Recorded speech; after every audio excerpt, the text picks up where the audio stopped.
이번 태풍은 지난해 큰 피해를 줬던 링링 때보다 바람이 더 강하다고 하죠. 기상청 출입하는 이현재 기자와 자세한 얘기 나눠보도록 하겠습니다. 어서 오십시오. 네. 이 기자, 이번 태풍 왜 이렇게 강한 겁니까?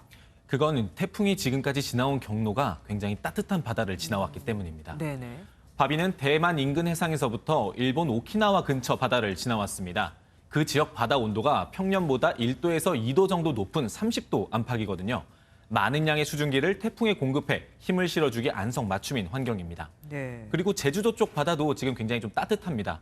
올해 제주도 인근 해수면 온도가 30도 정도로 높아서 태풍이 매우 강한 상태로 서해안에 들어서게 됐습니다. 예, 우리가 보통 태풍이 상륙하면 피해가 크다고 생각을 하잖아요. 네네. 그런데 이번에는 상륙하지 않아서 피해가 클 거라고 하는데 이건 무슨 말입니까? 네, 지금 보통은 이제 뭐 상륙을 하면 상륙하면서 이제 피해가 커진다 이렇게 생각하시겠지만 상륙하지 않으면서 바다만 지나가기 때문에 태풍이 약해지지 않기 때문입니다. 센 상태로 예, 온다. 그렇습니다. 지금 뭐 물론 조금씩 약해지긴 했지만 네. 육지는 바다에 비해서 열이 쉽게 내려가는 데다가 태풍이 상륙해서 비를 뿌리기 시작하면 지면 온도는 당연히 더 내려갑니다. 아까 말씀을 드렸듯이 태풍은 따뜻한 바다에서 힘을 얻잖아요. 네네. 네, 그렇다면 반대로 차가운 땅으로 들어가면 힘을 잃게 마련입니다. 네. 그리고 육지에는 산과 같은 지형지물이 있어서 여기에 바람이 부딪히게 되면 바람이 약해져서 또 태풍이 약해집니다. 네. 바비는 상륙하지 않고 바다 위를 지나가다 보니까 약해질 조건을 별로 이렇게 만나지 않은 겁니다. 네네. 물론 서해 해수면 온도가 30도보다 낮아서 태풍이 조금 약해지긴 했지만 매우 강상태에서 강상태로 내려갔을 뿐 결코 약한 태풍으로 변한 건 아닙니다.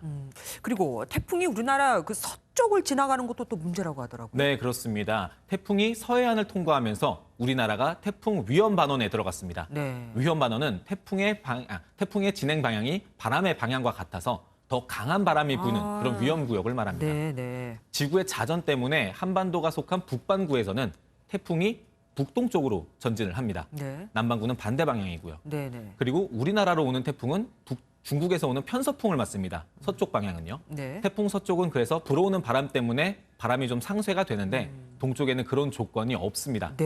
네. 위험 반원은 반대편보다 2배 가까운 강풍이 불 때도 있다라고 해서 우리나라는 이제 꼼짝없이 이 강한 바람을 맞게 생겼습니다. 네, 안 좋은 조건이 다 겹친 거네요. 네네.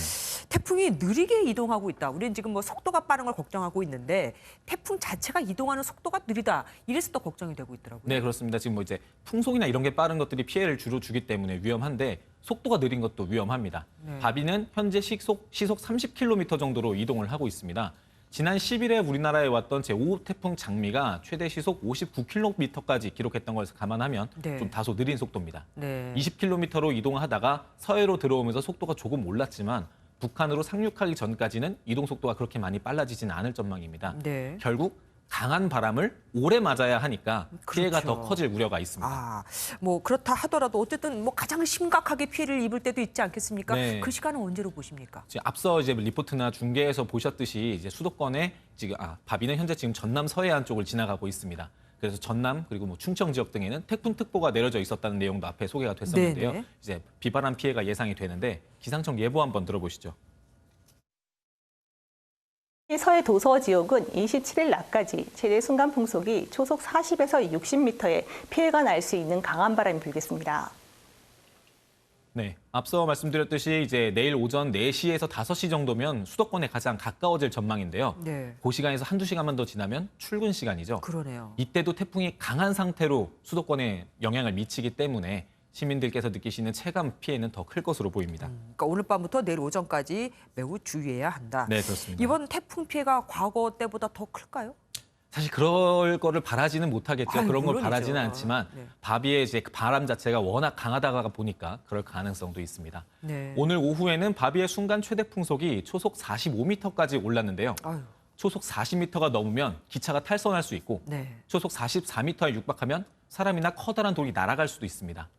지난해 찾아와 4명의 인명피해와 333억 원의 재산 피해를 낸 태풍 링링은 서해안에 들어섰을 당시에는 순간 최대 풍속이 초속 40m 아래로 떨어졌었고요. 네네. 2012년에 11명의 인명피해와 6천억이 넘는 재산 피해를 낸 태풍 볼라베는 서해안에서도 순간 최대 풍속이 초속 40m 정도였습니다.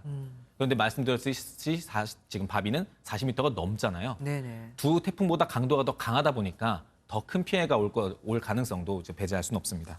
내일 뉴스를 전해드릴 때는 별로 피해가 그나마 없었다라고 전해드릴 수 있으면 얼마나 좋을까요? 오늘 말씀 여기까지 듣겠습니다.